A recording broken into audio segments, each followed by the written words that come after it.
Mutton குழம்பு வைக்கலாமா? இன்றைக்கி 1/2 கிலோ அளவுக்கு மட்டன் வாங்கியிருக்கேங்க. இன்றைக்கி நம்ம வீட்டிலேயே பார்த்தீங்கன்னா, அந்த 1/2 கிலோ அளவுக்கு மட்டன் வச்சு நல்ல ருசியான கெட்டியான மட்டன் குழம்பு எப்படி பண்ணுறது பார்க்கலாமா?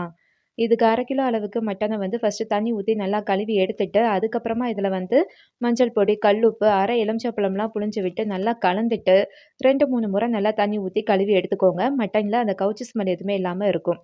இது ஒரு சின்ன டிப் தான். நெக்ஸ்ட்டு குழம்புக்கு தேவையான தக்காளி, வெங்காயம், இஞ்சி, பூண்டு, தேங்காய் எல்லாம் கட் பண்ணி ரெடியாக இருக்குது. அடுத்ததாக ஸ்டவ் ஆன் பண்ணிவிட்டு ஒரு கடாய் வச்சுட்டு அதில் 1/2 டீஸ்பூன் அளவுக்கு மிளகு போட்டுக்கலாம். இதிலேயே 1/2 டீஸ்பூன் அளவுக்கு சீரகம், 1 டீஸ்பூன் அளவுக்கு சோம்பு. கலருக்காக காஷ்மீர் சில்லி 3 போட்டிருக்கேன். இது வந்து ஆப்ஷனல் தான். மிதமான தீயில வறுத்தெடுத்து இது ஒரு பிளேட்டில் கொட்டி ஆற விட்டுக்கலாம்.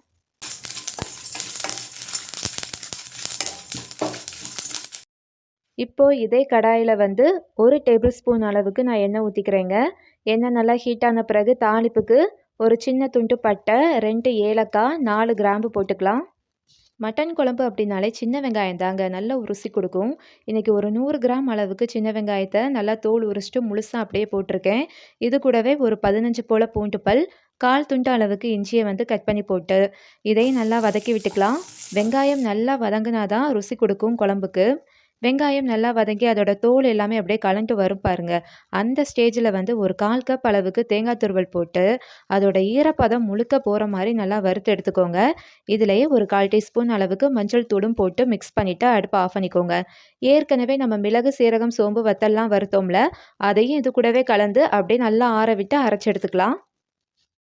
இன்றைக்கி மட்டன் குழம்பு குக்கரில் தான் வைக்க போகிறேன். குக்கரை லைட்டாக ஹீட் பண்ணிவிட்டு அதில் 2 டேபிள் ஸ்பூன் அளவுக்கு கடலெண்ணெய் ஊற்றிக்கோங்க. எண்ணெய் காஞ்சதுக்கப்புறமா தாளிப்புக்கு 2 பிரியாணி இலை, 2 சின்ன துண்டு பட்டை, ஒரு மராத்தி மொக்கு, ஒரு ஏலக்காய், 2 கிராம்பு, கொஞ்சமாக கல்பாசி போட்டு பொரிய விட்டுக்கோங்க. இது பொரிஞ்சு நல்ல ஒரு அரோமா வெளிவரும்ல, அந்த ஸ்டேஜில் கட் பண்ணி வச்சுருக்கிற ஒரு பெரிய வெங்காயம் லைட்டாக உப்பு சேர்த்து வெங்காயத்தை பொன்னிறமாக வதக்கிக்கோங்க. வெங்காயம் ஓரளவு வதங்கி கலர் மாதிரி வந்த பிறகு ஒரு 10 போல் புதினா இலையும் கொஞ்சம் கருவேப்பிலையும் கிள்ளி போட்டு இதையும் வதக்கிக்கோங்க. இந்த கருவேப்பிலை, புதினா நல்லா எண்ணெயிலே வதங்கி வந்ததுக்கப்புறம் நல்ல ஒரு அரோமா வெளிவரும். புதினா போட்டு வதக்கிறப்ப மட்டன் குழம்போட டேஸ்ட்டுமே நல்லாயிருக்கும். இப்போ வந்து நான் கட் பண்ணி வச்சுருக்கிற 2 தக்காளி, கொஞ்சமாக உப்பு போட்டு தக்காளியை வந்து நல்லா மசிகிற அளவுக்கு வதக்கி விட போகிறேன். தக்காளியுமே கொஞ்சம் நேரத்துலேயே நல்லா சாஃப்டாக வதங்கி வந்திருக்கு. இப்போ நம்ம இதில் 1/2 கிலோ அளவுக்கு மட்டன் வந்து கழுவி வச்சோம்ல, அதை போட்டுக்கலாம்.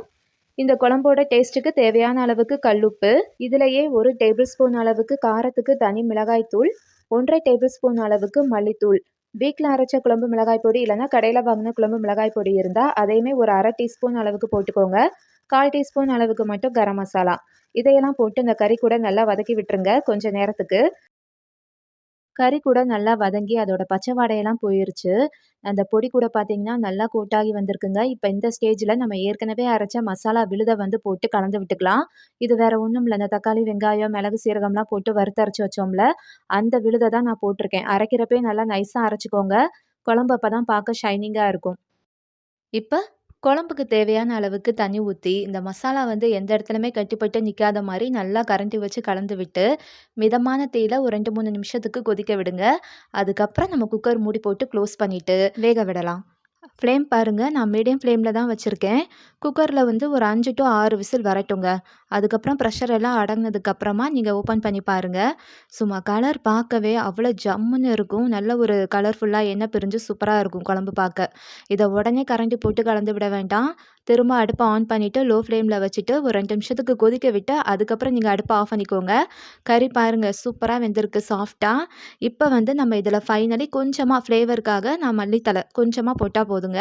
போட்டு நல்லா கலந்து விட்டதுக்கப்புறம் நீங்கள் சர்வ் பண்ணலாம். இட்லி, தோசை, சப்பாத்தி, சாதம் எது கூட வேணாலும் நீங்கள் எடுத்துக்கலாம். ரொம்ப டேஸ்டியாக இருக்கும். செய்கிறதும் ரொம்ப ரொம்ப ஈஸிங்க. இந்த மட்டன் குழம்பு ஒரு தடவை வீட்டில் நீங்கள் ட்ரை பண்ணி பாருங்கள். இந்த டேஸ்ட்டு உங்களுக்குமே ரொம்ப பிடிக்கும். பிடிச்சிருந்தா லைக் பண்ணுங்கள்.